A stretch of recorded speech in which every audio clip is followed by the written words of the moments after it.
எதிர்கால சந்ததிக்காக காவிரி டெல்டாவை மீட்டெடுத்த வரலாறு பார்த்திடலாமா?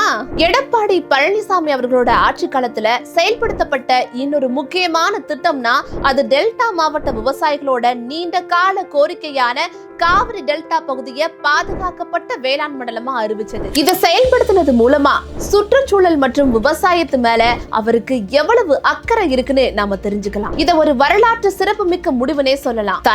தலைமுறையா தமிழ்நாட்டின் உணவு பசியை தீர்க்கிற காவிரி டெல்டாவோட மண்ணின் வளத்தை எதிர்கால சந்ததிக்காக பாதுகாக்க வேணும்னு துணிச்சலா ஒரு முடிவெடுத்தாரு எடப்பாடி பழனிசாமி அவர்கள். மீத்தேன் மாதிரியான ஆபத்தான திட்டங்களுக்கு முற்றுப்புள்ளி வச்சு டெல்டாவை பாதுகாக்கப்பட்ட வேளாண் மண்டலமா அறிவிச்சாரு. இந்த மண்ணோட மைந்தனா அவர் காட்டின உறுதி விவசாயிகளோட வாழ்வாதாரத்தை இன்னைக்கு வரைக்கும் பாதுகாக்குது. எந்த ஒரு திட்டத்தையும் வெறும் அறிவிப்போட நிறுத்திடாம விவசாயிகளுக்கான எல்லா உரிமைகளையும் பாதுகாத்து அந்த நிலத்தை ஒரு புனிதமான மண்டலமா மாத்தி தான் ஒரு மண்ணின் மைந்தன், மக்கள் நலன் காக்கும் தலைவன்னு மறுபடியும் நிரூபிச்சாரு எடப்பாடி பழனிசாமி அவர்கள். அதனாலதான் சொல்றோம் 2026ல கண்டிப்பா எடப்பாடியார் தான் முதலமைச்சராகணும்.